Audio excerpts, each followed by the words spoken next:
What could be better than a delicious plate of your grandmother's ropa vieja? Well, for those of us who unfortunately no longer have our grandmothers, I'm going to teach you how to make it exactly the way that my grandmother used to make it for me. Delicious shredded beef in a savory sauce, so good. Sally, that girl, in the kitchen.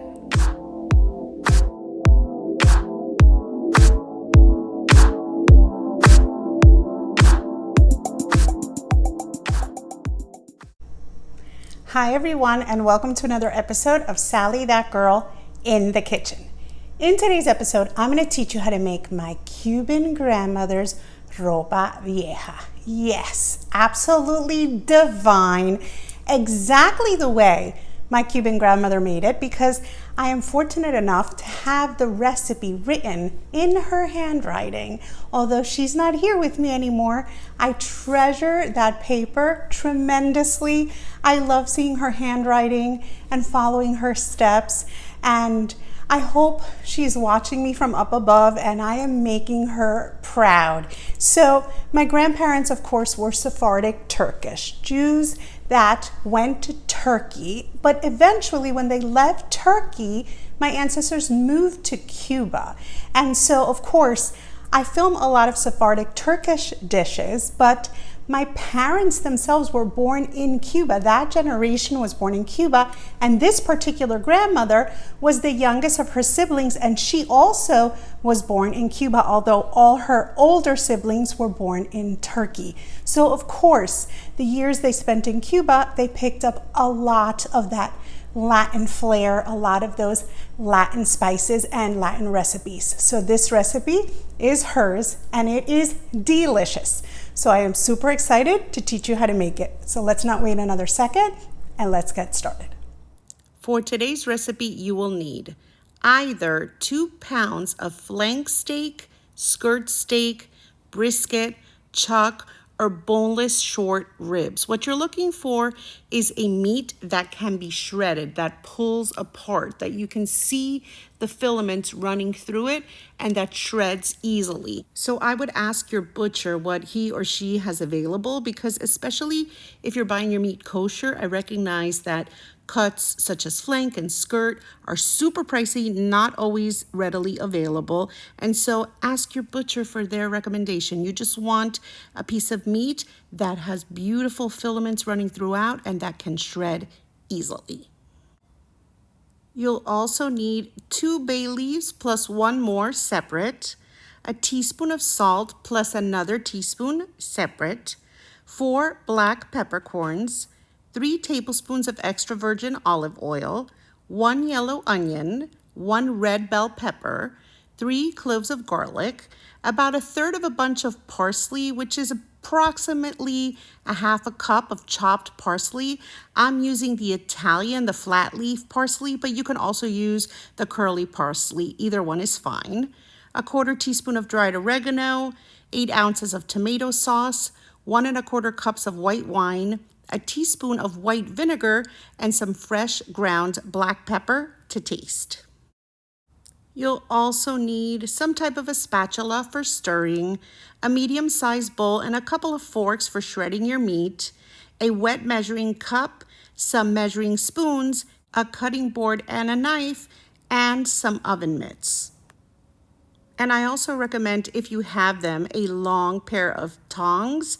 It makes it easier to remove the meat from the water after we boil it. But if not, then of course you can use a fork or any other kitchen utensil that you're comfortable with. And you'll also need both a large pot and a medium-sized pot. You want one large enough to accommodate your piece of meat whole, and then you want another one where you're going to be preparing that delicious sofrito, that delicious sauce that we're going to be marrying with our meat that is going to make this ropa vieja absolutely delicious. So now that we have all of our ingredients and tools together, let's get started. So the first thing you're going to want to do is grab your large pot, and you're going to fill it about 3/4 of the way or so with room temperature water. And then right into that, you're going to add 2 bay leaves, and you're going to add 4 peppercorns. and 1 teaspoon of salt. Now, once that's in, then you're gonna bring over your 2 pounds of meat and you're gonna add that right into your pot. Now, what you're gonna do next is you're going to turn on your heat, and we're gonna start at about medium or so. We just wanna get this liquid heating up. We want it to start to simmer. It's just 15 minutes or so, of course, depending on the size of your pot and your stove, to start to boil. Do want to see a little bit of bubbling, a little bit of movement, but you don't want it over boiling because we're placing a lid on it and we're going to allow it to vent. We're not going to close it all the way. And then we're going to lower our heat to low so that it doesn't overboil. And then we're going to allow our meat to cook through. So I'm going to set a timer for 2 hours and 15 minutes, which is what it should take this 2-pound piece of meat to cook through and to soften. You see those beautiful filaments running throughout? So it's been in here a while and it's looking gorgeous. And of course, those bay leaves and those peppercorns, it's just giving so much flavor to our meat. It's really smelling amazing. I wish you could smell it. And then all I did was kind of turn it over just to make sure that it's all receiving the love. And then I'm just gonna put the lid right back on so that it continues to simmer because I want it to cook for those 2 hours and 15 minutes. Remember, we're looking for it to cook through. So while it's cooking, I'm preparing my sofrito, my delicious sauce. So I've grabbed my medium-sized pot, and to it I'm adding my 3 tablespoons of extra virgin olive oil. And then right on top of that, I'm gonna add my 3 garlic cloves, which I've minced. And then I'm gonna turn on my heat because I want to allow those garlics to infuse that olive oil with flavor and just release their oils and do their magic. This is my favorite part because it smells so good in the kitchen between the meat that is cooking, slowly simmering away at a low boil, and the garlic that is just slightly sizzling for 2-3 minutes. Delicious. So now, once 2 or 3 minutes pass, you're gonna see that your oil starts to bubble up just a bit. What you're looking is just to really just sweat the garlic a little bit. You don't want to brown it, so you just want to move it around, and you're not going to cook it for more than 2 or 3 minutes, and it's going to just release an incredible flavor and such an aroma. And then right on top of that, you're going to add your 1 yellow onion, which you've also minced. You've cut it up into small pieces, and then you're just going to stir it all together. You're looking to just coat that onion with that amazing extra virgin olive oil and just bring it all together. The flavors of this dish are honestly magical, so delicious.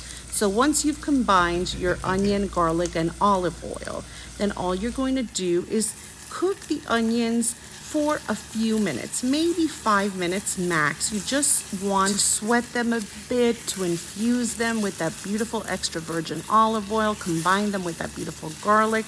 We're not looking to brown them. So after a few minutes, just allowing them to sweat, then you're gonna add your red bell pepper, which you have julienned and of course de-seeded. And then I'm gonna add about 1/3 of that bunch of parsley, which is about 1/2 cup of chopped parsley. And as I said earlier, I'm using the flat leaf Italian because it does have a little bit more flavor than the curly parsley, but if you can only get your hands on the curly parsley, that's okay too.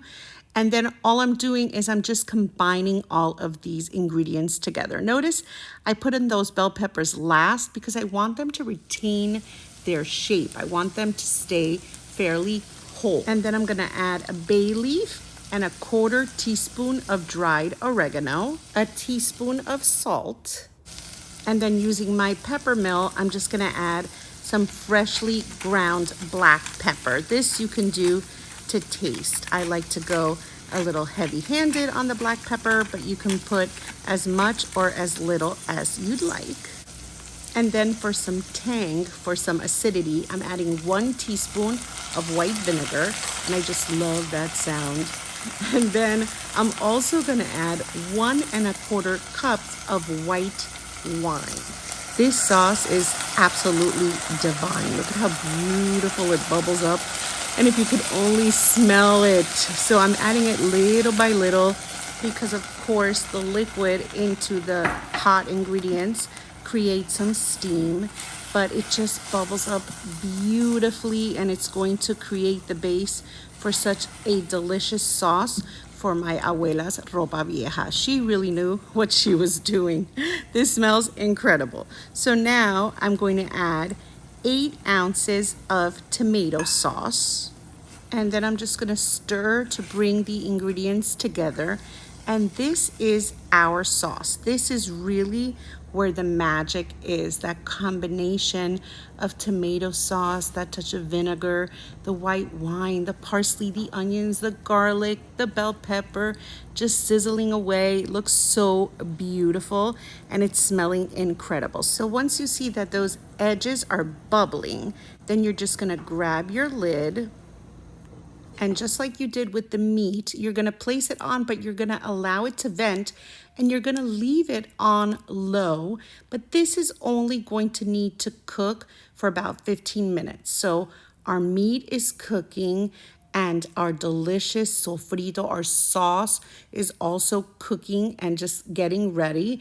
I just wanna give you a peek of what it looks like as it cooks. It smells so crazy good as it's bubbling up.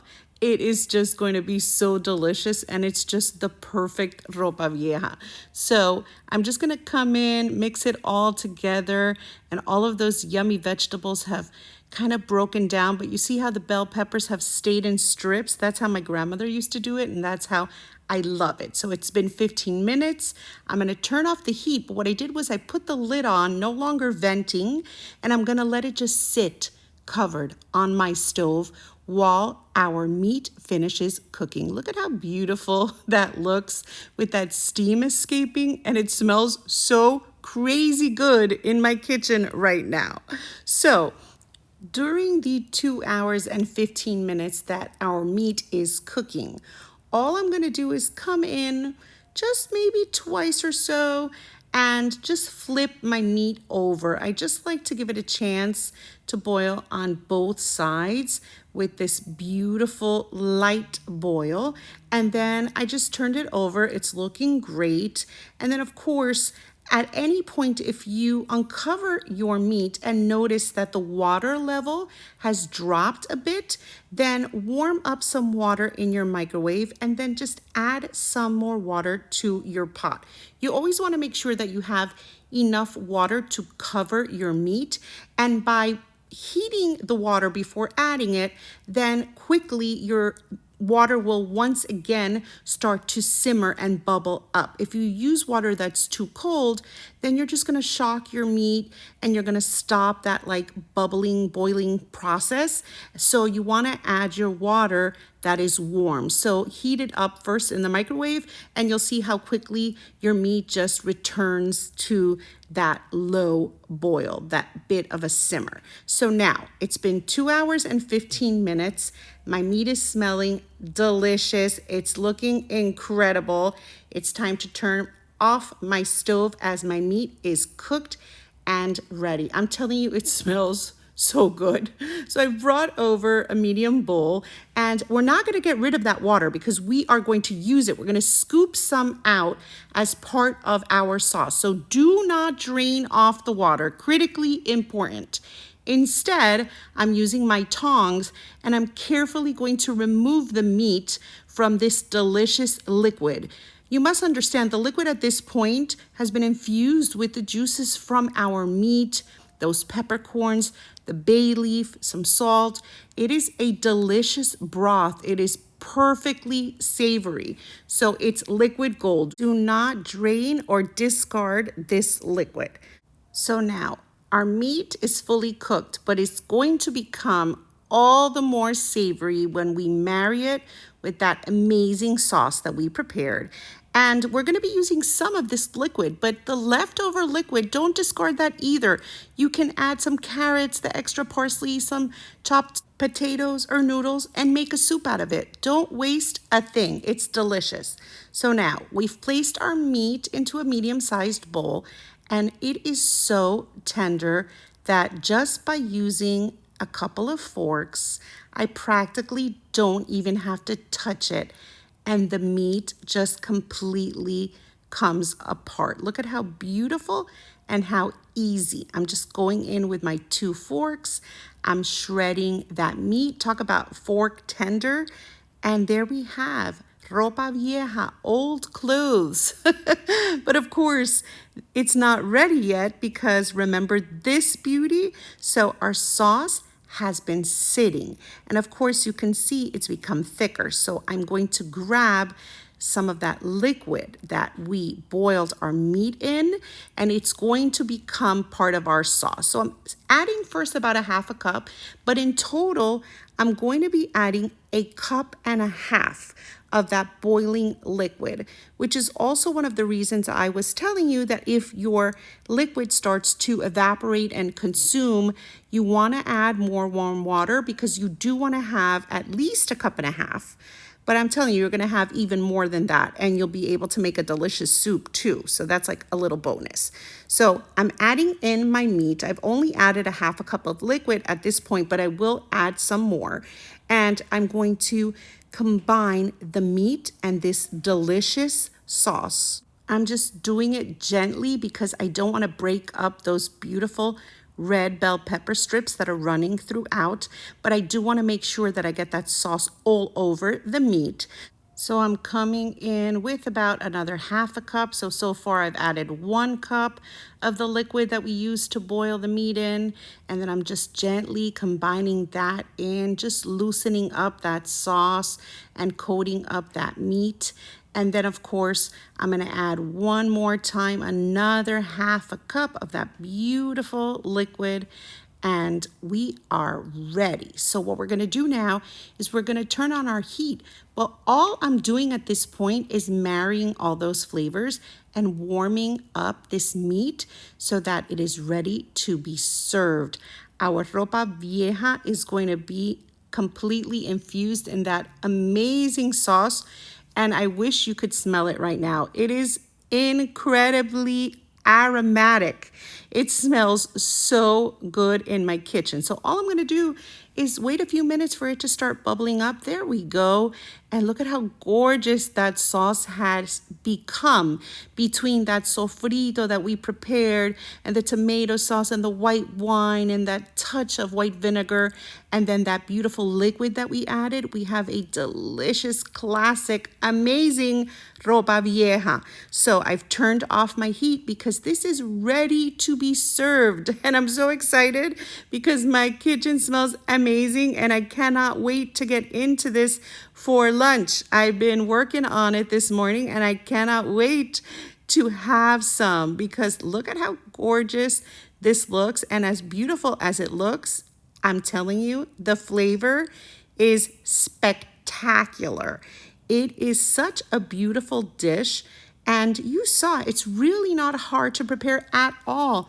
You just stick the meat in the water with a couple of spices, allow the meat to cook, prepare that little sofrito, that little sauce on the side, and then you just marry the two and you're good to go. And does this not look incredible? And the best part is I made it exactly the way my grandmother used to make it for me.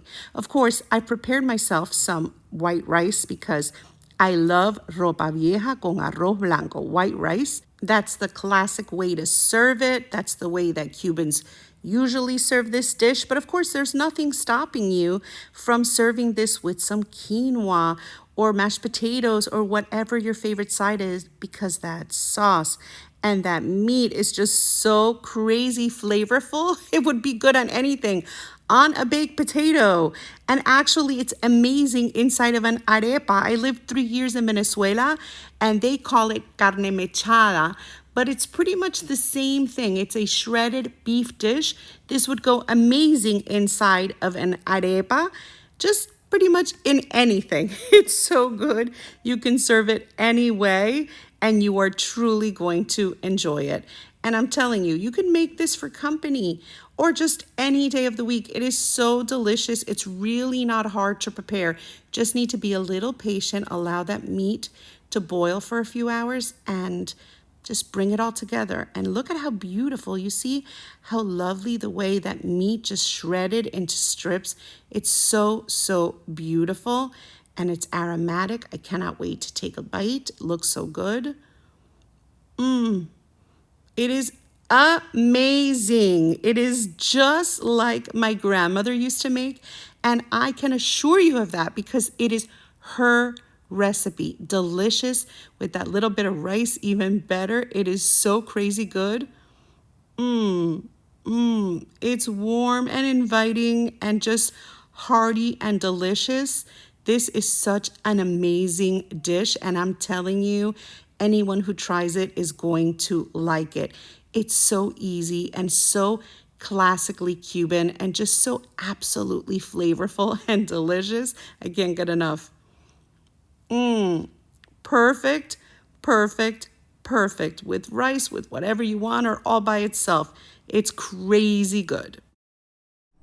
So how absolutely amazing does my grandmother's ropa vieja look? It is juicy. It's got that amazing sauce, so delicious. Those classic Cuban flavors. It is perfect. Trust me. No, better yet, don't trust me. You're gonna have to try to make this recipe yourself. And of course, if you've enjoyed today's recipe, don't forget to like it, write a sweet comment, share it with your friends. Thank you so much for doing that.